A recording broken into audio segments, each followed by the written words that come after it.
COVID-19 restrictions have been lifted in the majority of provinces.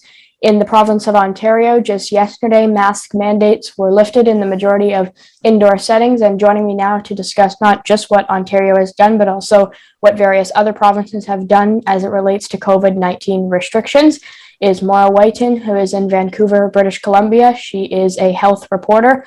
John Fraser is the Liberal MPP here in the Ontario Legislature for the riding of Ottawa South, who's also that party's health critic and House leader. He's in Toronto. And also joining me today is Alex Boyd. She is a reporter for the Toronto Star based out of Alberta, and she's in Calgary. Thank you to all of you for joining me. Alex, perhaps I'll start out with you because when we look at the approach that Alberta has taken, it's been fairly similar to the province of Ontario in the sense of, they've lifted restrictions. The majority of, restrictions they've lifted have been the same. Mask mandates were lifted in Alberta shortly after they were lifted in Ontario. I guess just what do you make of the fact that now mask mandates are gone, not just in Alberta and Ontario, but now numerous other provinces here in Canada as well? Yeah, exactly. Alberta was the first major province to take this step. We removed our vaccine passport, which we were careful not to call a vaccine passport, a month ago. Mask mandates were also gone a month ago. So I feel like I'm kind of saying hello from the future a little bit because we've done what Ontario has done, but a little bit sooner. And so, I think right now things are looking relatively stable in terms of cases, in terms of hospitalizations. We haven't yet seen that big spike. But at the same time, here in Alberta, the government has kind of declared the pandemic over about 4 or 5 times already. So we'll see if this one sticks. And at least when you hear our Premier Jason Kenney speak, he looks to places like the United Kingdom in saying, this is justified in loosening these restrictions. They're, of course, now starting to see a little bit of a rise in case rate there. So again, right now, things are looking fairly stable. But I think, what the future holds, we still don't really know. And Alex, I guess just to follow up, because I think this is important. As you mentioned Alberta has kind of declared the end of the pandemic 4 or 5 times already. I guess, what do you think the government in Alberta, and I guess not even what do you think, but what is the government in Alberta doing to make sure that, this is the last time and that, lifting these COVID restrictions won't cause a surge in COVID cases like we've seen in the past, again, not just in Alberta, but in numerous other provinces? What we're hearing from Premier Kenney is that the vaccines are doing their job. He's not wrong there. We're very lucky to have the vaccination and the access to vaccines that we have had. But at this point, it really does feel like they're trusting in the fact that we're not going to see another variant, the fact that vaccines are going to hold. And while I think we'd all like to be optimistic about the science here, everything that happens in Alberta right now has to be viewed through the lens that Premier Jason Kenney is in the fight for his political life. He's 2 weeks away from a leadership review. And so at this point, he is desperate to prove his base that his base is not particularly fond of things like restrictions. He's desperate to prove to them that, he believes in freedom. We're getting past this. You don't have to worry about those pesky mask mandates that were so desperately unpopular here in Alberta. And so I'd like to think that this was a decision based on health and based on science. But I think at least here in Alberta, it's at least partially the result of politics as well. And John, you're an elected official, as I mentioned, in Ontario as the MPP for Ottawa South and the health critic for the Liberal Party in Ontario, among numerous other titles. But I guess, how do you look at it in terms of whether or not, how do you separate, politics from public health? As, Alex mentioned, in the case of Alberta, Jason Kenney's coming up on a leadership review, but in Ontario, the provincial election is going to be happening in June. So there's another big political event there. How do you manage both politics versus public health? Well, I think the thing is public health has to come first. And I think, that politicians and governments have a huge role to play in communicating very clearly what we need to do to keep ourselves healthy and safe and to help our economy open up again. And clearly vaccines and masks are the 2 most important things that we've seen over the last couple of years.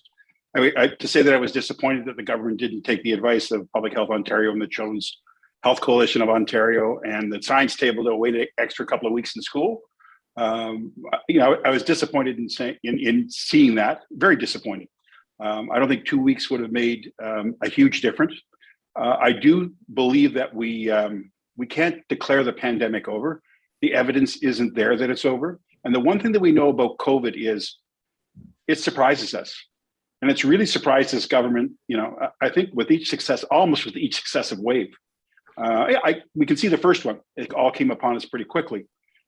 But we know what we have to do to prevent things like, or to lessen the degree of things like lockdowns.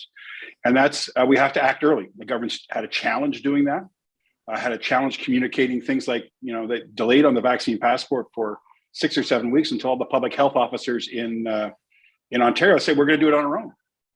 And so, I think the most important thing for us right now is be ready. And governments need to clearly communicate vaccines are safe and effective. They need to get information to people so they can make an informed decision. Like for instance, right now, I think we're around 8th place. We're a bit ahead of Alberta for vaccinating 5 to 11-year-olds. Only about 55% of people have a third dose. And the other piece is that masking is a really effective way of preventing the spread of disease. And we can't just say we're wearing it. We actually have to talk about it. And even when the government's moving away from mandatory vaccines, it's very clearly an important tool that we will probably have to use again. And Maura, let me pick up on where John left off in the British Columbia example. How much has, British Columbia's vaccination rates translated into them being able to lift COVID restrictions? Yeah, BC is one of the highest, most vaccinated provinces outside the Maritimes in Canada, especially among elderly people who we know are the most at risk. So Bonnie Henry said explicitly, our provincial health officer, that BC's high vaccination rates are what allowed her to lift the mask mandate earlier this month, and what will likely allow her in the next couple of weeks to lift the vaccine card as it's planned for April 8th. And so I think the message is right now the vaccines are doing their job, and that which we know from the data that they are saving lives and preventing hospitalizations. What's to be seen is with the Delta variant and with the Omicron variant as well, whether the next variant or the potential next wave we'll see some vaccine efficacy decrease. And she's been very clear that our vaccination is one tool and the most important tool right now, but that masking and the vaccine mandate, which will end soon, could come back in the very near future. Alex, I want to go back to something that you mentioned in your first response, and that is the political impact, I guess, of this. Jason Kenney is coming up on a leadership review of his leadership. Brian Jean's been elected in his riding. I mean, obviously, as you mentioned in your first answer, a lot of the decisions that have unfolded as it relates to, COVID and restrictions in the province of Alberta can, you kind of always, I guess, have to have the political impacts of those decisions in mind. I mean, what are these political impacts in terms of, more specifically, again, Jason Kenney's leadership review coming up, and the fact that now with Brian Jean being elected, he has members within his own caucus who disapprove not just necessarily of his COVID policy, but of just his policies in general? Mm-hmm. Yeah, so very, very quick history lesson for people who are maybe not familiar with Jason Kenney, but Kenney's actually from Ontario. And so he swept into Alberta a couple of years ago and said, you know what, I'm here, I'm going to scoop up all the right-wing politicians and voter in Alberta, and I'm going to take it to leadership. And it worked. He managed to bring together the two right-wing parties in Alberta. He's now premier, obviously. But in so doing, he actually moved politics in Alberta a little bit further right than I think a lot of people in the province were used to. And so what's been really unique throughout the pandemic in Alberta is Kenney has faced pushback from within his own party. It's not even critics out on the street who are mad about the masks. His own MLAs have come out and said, hey, I don't like the mask mandates. I don't like, vaccine passports. And so he's been, the daggers are coming out within the party, and people like Brian Jean are coming in and saying, you know what, I can get rid of all of that. I will make this all go away. And so on the one hand, Kenney is really trying to convince people that he will get rid of all of this and we can pretend the pandemic never happened. But at the same time, he's also trying to kind of say to the other people in Alberta, hey, if you don't keep me as leader, the next leader could be even, push us even further ahead in terms of getting rid of public health restrictions. So if you'd like to keep any of this, I'm your guy, you should be looking at me as your option. And so he's really trying to skirt a really kind of delicate line here in Alberta, but it really comes down to the fact that within the governing party, these sorts of public health restrictions are deeply unpopular. And John, in terms of obviously we've seen it as it starts to get colder. Thankfully, it's getting warmer as the summer months come. But after the fall, it will get colder again. I mean, should the government be prepared to reintroduce measures if necessary, such as the mask mandate? I mean, it's gone now in basically every setting in Ontario. As I mentioned, I go to school now. I don't have to wear a mask. I still do. But I guess just should the government once again be, prepared to reintroduce some of these measures? Well, we should always be ready to do whatever is necessary to prevent the spread of disease. And hopefully we won't find ourselves in that kind of situation that we did in the last 5 waves. But the reality is we might. So the things that the government has to do first and foremost is actually get those third doses up and make sure that we get 2 doses into our 5 to 11-year-olds as best we can. It's up to parents to make that decision, but they need the information. Those are the 2 most important things that the government needs to do, needs to support, needs to be a cheerleader for, not just leave it up to public health units who are doing a good job, but they could use some help. And so, it will be difficult if we have to do this again.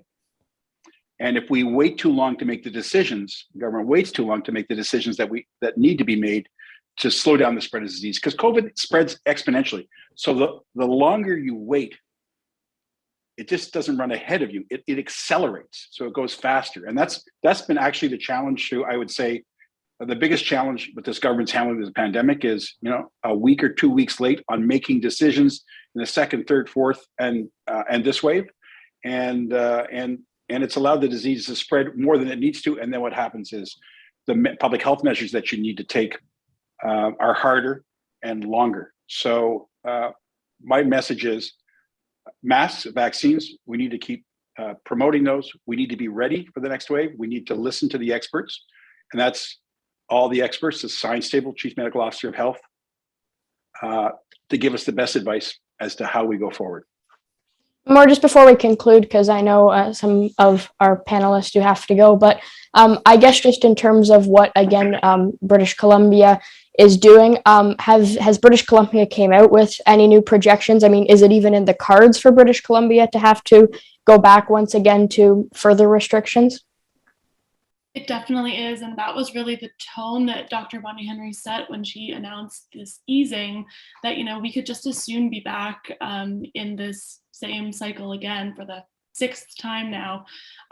Because just because we feel done with COVID doesn't mean that COVID is done with us. We've heard that a lot, but just ending public health restrictions without other preventative measures, ventilation, widespread testing, we know that won't be enough to stave off a potential new vaccine escaping variant. We've already seen the BA2 variant rise to over 50% of cases in Canada. And some independent modeling here in BC also says that by the end of April or mid-May, we could see about 1,500 cases a day of resurgence. So BC is definitely looking to Ontario and to Alberta, which we see as looking in our crystal ball a little bit for what's coming. Okay, Moira Wyton, John Fraser, and Alex Boyd, thank you all so much for joining me, and it's been great chatting with you on some of the latest COVID restrictions policies that have been announced. So thank you again. Thanks a lot, Wyton.